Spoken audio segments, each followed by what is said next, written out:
All right, the DA's leader, John Steenhuisen, is speaking to the media, so let's listen to what he has to say. And the DA over the line so that we can get those votes in the box. And you can wake up on the 3rd with the DA government, and I couldn't think of any better way to wake up in South Africa. There's been some voting stations that had been closed. There have been some allegations of some people rigging votes and putting in ballot papers that were unmarked and so forth. What is your assessment of how things have gone so far, and what would be your comments with regards to that? Well, I think it's largely gone smoothly. Of course, like every election, there are hiccups along the way.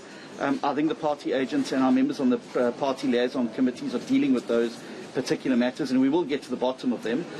It's not that difficult to work out where the fraud has taken place there, and I think it'll be very easy to see in terms of what the results look like there. But if anyone has been involved in electoral fraud, wherever they're from, they need to be dealt with severely. And this is an expression of the people's will, and it cannot be subverted by people who are desperately trying to cling to power through means other than the democratic ballot box. Mr. Steenhuisen, just two questions. Firstly, how does it feel being back in your hometown to vote? And just secondly, looking forward, what do the results of these elections mean for your future in the DA, given how they go? Well, I've been in the DA and involved here in the DA since I was 17 years old. I've been voting here since 1994 at this very same voting station. This was my ward for 10 years when I was a Metro councillor. I've been involved with the DA my whole life. I'll be involved with the DA until my dying day, because I passionately believe that this party is the future for South Africa. It's the only party that's bringing South Africans together from different backgrounds, from different religions, from different communities around a common set of values and principles. So whatever the outcome of today is, the cause endures, and the hope never dies that we can bring our policies and our principles to bear at a national government level. And that's the work that we'll all be doing, and certainly I'll be doing till my dying day. Sorry, sir. Hi. Hello. I would like to ask, is the DA concerned about the threats that have been going around to other voting stations? Well, any intimidation or any attempt to intimidate voters must be completely rejected, and it must be prevented by the South African Police Service. Voter intimidation is not acceptable in a democratic society. People must be allowed to come to these voting stations and vote for whoever they want. Whether it's my party, I'll be very grateful to have your vote, but if it's for another party as well. But they must not be impeded from voting and making sure that their voice is heard. Voter intimidation is a terrible tactic, and one that must be rejected by any democratic society. Thank you. Mr. Steenhuisen, a part of your campaign has spoken about all the ANC and EFF have done wrong. Would you be open to working in a coalition with them should the results come down? Now, our campaign is actually focused on what the DA has done right, and I challenge anyone to look at our manifesto that the EFF and ANC are hardly mentioned. We focused on the 7 things that you need to get absolutely right in a municipality, whether it's a small town or whether it's a metro. And that's why our slogan is not that the ANC doesn't get things done, it says the DA gets things done, and our manifesto shows very clearly how we are not talking, we're doing these things where we govern.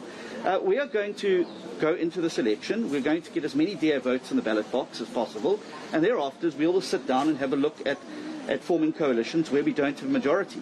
But those coalitions will only be with parties that share our values and principles: non-racialism, respect for the rule of law and the Constitution, a social market economy, and a capable state without cadre deployment.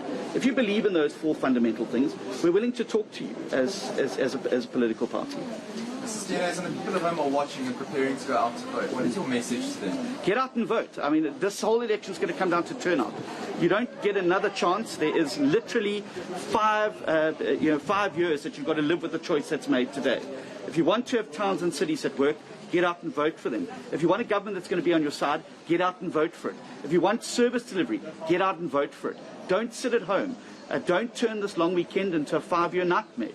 Make sure that you get up and play your part in ensuring that we have a sustainable democracy, but most importantly that you've got a government that's going to get things done for you and not for politicians. In closing, just to follow up on the coalition comment, you clearly have an idea of the type of party you would be willing to get into a coalition government with. Have you identified any party that shares those values that you've just mentioned? Well, our focus has been on getting votes in the box today. The focus for coalitions will happen on the 2nd of November, once the election has taken place. So, my focus has been in the last 3 months on getting DA votes in the box. That's the primary goal, to get a majority where we can, so we can govern. We'll worry about coalitions tomorrow. We'll start looking at who we'll work with and who we won't work with after tomorrow. But as I said, we won't be going to coalitions with anybody who doesn't share those core 4 values and principles. We learnt that lesson in Johannesburg with the EFF. You get into bed with a party that doesn't share those values and principles, it always ends badly. You end up with rent-seeking, tender entrepreneurism, and you end up with people involving themselves in processes they should not.